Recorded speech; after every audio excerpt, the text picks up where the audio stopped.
FIFA has never once been convicted of corruption. That sentence is a lie, and it's a lie FIFA has actually been forced to admit to in court, with officials going to prison over it. So you'd think, after that, they'd be careful about who gets handed a whistle at the biggest tournament on Earth.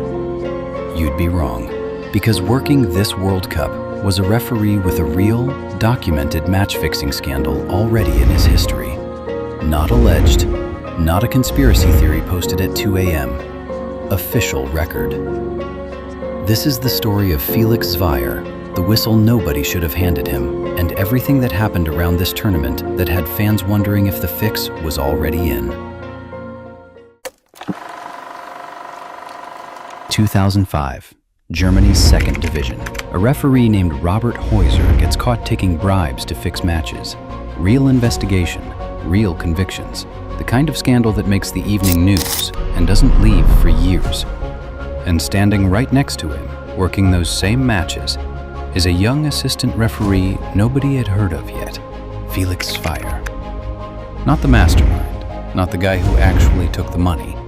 Just close enough to the fire that FIFA's own disciplinary system looked at him and said, 6 months, sit down.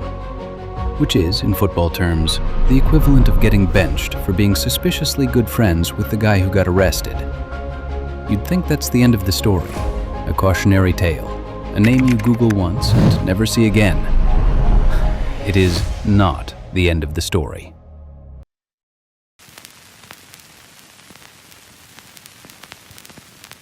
Fast forward 2 decades. Felix Zwayer was a FIFA-listed referee, worked Bundesliga matches, worked the 2025 Europa League final, and this year, FIFA looked at its list of available officials, looked at his file, and assigned him to a World Cup match anyway.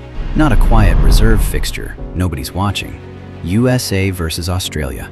A real match, in a real stadium, in front of a real crowd. For context, this is a bit like a bank finding out one of its former tellers helped someone rob it once, waiting 20 years, and then handing him the keys to the vault for the busiest day of the year. Jude Bellingham, one of the best players on the planet, already brought this up once after a controversial call back in 2021. He said, quote, "You give a referee that has a match fixed before the biggest game in Germany, what do you expect?" That's not a fan account. That's a current World Cup star, on the record, saying the quiet part out loud.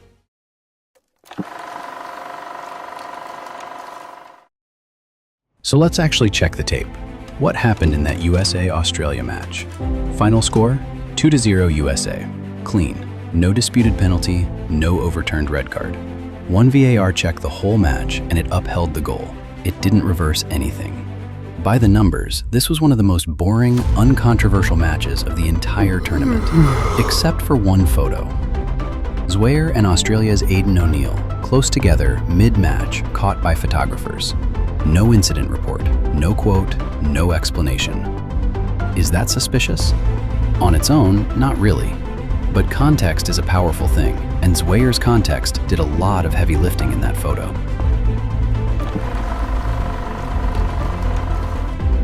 Zwayer wasn't the only name fans were arguing about. France's quarterfinal against Morocco. FIFA sent an all-Argentine crew to officiate. Every single on-field official is from the same country. First time that happened all tournament, which is either a wild coincidence or the kind of scheduling decision nobody at FIFA thought too hard about. French fans were furious, especially with Argentina looking like a likely finalist. Then Egypt got knocked out by Argentina in the round of 16. Egypt's federation filed an official protest over the VAR calls. Egypt's coach said it outright. There was pressure on the referee. Now, none of this is proof, but it's the kind of pattern that makes even a calm person start narrating their own life like a conspiracy documentary.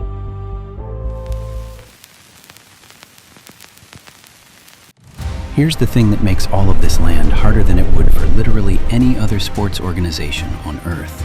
FIFA has already been caught. For real. Not some guy on Reddit thinks so. Actual criminal corruption tied to past World Cup bidding is investigated by US and Swiss authorities. People went to prison. So when fans saw an all-Argentine crew or heard about a referee with a fixing scandal in his file, they weren't inventing paranoia out of thin air. They were doing the responsible adult thing, which is remembering the last time this exact organization got caught red-handed. It's less conspiracy theory and more checking someone's credit history before loaning them money. So here's where we land. A referee with a real, documented match-fixing scandal is working this World Cup 20 years later like nothing happened. An all-Argentine officiating crew that even neutral fans found strange. An official protest from a federation that got eliminated. And an organization that has, provably, done exactly this kind of thing before. Nobody's saying this specific tournament was fixed, but FIFA asked the entire world to just trust it one more time, with a resume that doesn't exactly inspire trust. Was that a real problem? Or was it fans pattern matching noise onto an organization that's just bad at optics? Drop it in the comments, subscribe to Pitch North. The biggest stories in football never happen on the pitch.